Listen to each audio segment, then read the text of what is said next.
আমি আজকে আপনাদের সামনে একটা দাবি নিয়ে এসেছি, একটা আবদার নিয়ে এসেছি। বিগত দিনে জনগণের অধিকার রক্ষার লড়াই সংগ্রাম আন্দোলনে আমি ছিলাম, আমি আগামীতেও জনগণের যে কোনো দাবি আদায়ের আন্দোলনে আমি অবশ্যই থাকব। আমার জীবনের চাইতেও বেশি ভালোবাসি জনগণকে, ভালোবাসি আমার পরিবারের চাইতেও আমি বাংলাদেশের জনগণকে বেশি ভালোবাসি। বাংলাদেশ কি জাতীয়তাবাদ হচ্ছে, সকল শ্রেণী পেশার মানুষ, সকল ধর্মের মানুষ, সকল পাহাড়ি সমতল নির্বিশেষে সকলেই সমান মর্যাদা নিয়ে এই বাংলাদেশে বসবাস করবে।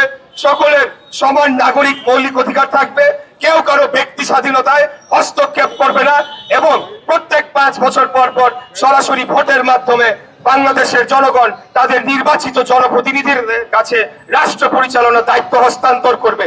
আমরা মনে করছি আমাদের প্রতিপক্ষ রাজনৈতিক দল বা আমার প্রতিদ্বন্দ্বী রাজনৈতিক দল যদি আমি বলি, তাহলে তাদের এই বিষয়ে সুস্পষ্ট কোনো নীতিমালা, ভিশন, দিক নির্দেশনা কিছুই নাই। একটা কথা বলি যে যার বক্তব্য দুর্বল হয় তাদের বক্তব্য অশালীন হয়। সেটার আপনারা একটা উদাহরণ গত পরশুদিন দেখতে পারবেন। আমাদের এই ধূপকোলা মাঠে একটা জনসমাবেশ হয়েছিল, সেখানে যারাই উপস্থিত ছিলেন তারা অকথ্য ভাষায়, অশালীন ভাষায় তাদের প্রতিপক্ষ প্রার্থী এবং দলের বিরুদ্ধে মিথ্যাচার করে গিয়েছে। তো আমরা সেগুলোকে কোনো ভ্রুক্ষেপ করছি না, সেগুলোকে কোনো পাত্তাই দিচ্ছি না। আমরা মনে করি যে 12 তারিখ আগামী 12 ফেব্রুয়ারি নির্বাচনে যখন 12.5 কোটি ভোটাররা সংযুক্ত হবেন, তখন এই যে সারা দেশ থেকে নিয়ে আসা এক জায়গায় জড়ো করে বড় সমাবেশ দেখানো সবকিছু বিলীন হয়ে যাবে, সবকিছু ভেসে যাবে। আমরা যদি একটা থানার প্রোগ্রাম করি তাতেও এর থেকে অনেক বেশি লোক আমরা দেখাতে পারি। এটা কোনো বিষয় নয়, লোক দেখানো বিষয় নয়। বাংলাদেশের সব মানুষ রাজনীতি করে না রে ভাই, সবাই দল করে না। সাধারণ মানুষ ভোট দিবে আগামী 12 ফেব্রুয়ারি। সাধারণ মানুষের জন্য আমাদের প্রতিদ্বন্দ্বী দলের কি পরিকল্পনা রয়েছে সেটা আমরা জানতে চাই। Bashundhara public school and college 2026 শিক্ষাবর্ষে ভর্তি চলছে। তাদের কোনো পরিকল্পনা নাই, তাদের কোনো ভিশন নাই, কোনো মিশন নাই। দেশকে তারা কোথায় দেখতে চায় সেটা নিয়ে তাদের কোনো ধরনের দীর্ঘমেয়াদী পরিকল্পনা উপস্থাপন করে নাই।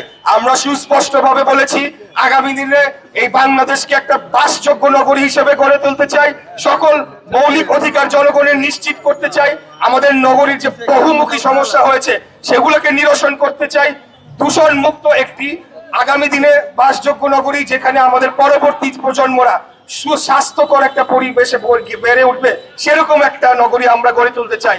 এর পাশাপাশি আগামী 25 থেকে 50 বছরে বাংলাদেশ যাতে এই দক্ষিণ পূর্ব এশিয়ার অন্যতম শক্তিশালী রাষ্ট্র হিসেবে গড়ে তুলতে পারি, সেটার ভিত্তি আমরা রচনা করতে চাই। আসলে আমাদের প্রতিদ্বন্দ্বীরা তো বাংলাদেশই চাই নাই, বাংলাদেশ শক্তিশালী তো অনেক। তাই আমি সর্বশেষ বলবো, কারোর কথা শোনার দরকার নাই, কে কি বললো শোনার দরকার নাই। আপনারা আগামী 12 ফেব্রুয়ারি আমি আজকে আপনাদের সামনে একটা দাবি নিয়ে এসেছি, একটা আবদার নিয়ে এসেছি। বিগত দিনে জনগণের অধিকার রক্ষার লড়াই সংগ্রাম আন্দোলনে আমি ছিলাম, আমি আগামীতেও জনগণের যে কোনো দাবি আদায়ের আন্দোলনে আমি অবশ্যই থাকব। আপনারা আমাকে একটা সুযোগ দেন। আমি ইতিপূর্বে কোনো রাষ্ট্র পরিচালনার কোনো গুরু দায়িত্ব পালন করি নাই, তাই আমাকে একটা সুযোগ দিলে আমি আপনাদের বলতে চাই ইনশাআল্লাহ আপনাদেরকে হতাশ করব না, আপনাদেরকে নিরাশ করব না। এই দেশকে ভালোবাসি, আমার জীবনের চাইতেও বেশি ভালোবাসি জনগণকে, ভালোবাসি আমার পরিবারের চাইতেও আমি বাংলাদেশের জনগণকে বেশি ভালোবাসি। তাই আপনারা একটা সুযোগ করে দিবেন, ইনশাআল্লাহ আমরা সকলে মিলে আগামী দিনে কোনো হানাহানি থাকবে না, মারামারি থাকবে না।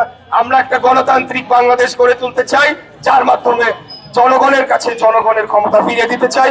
এই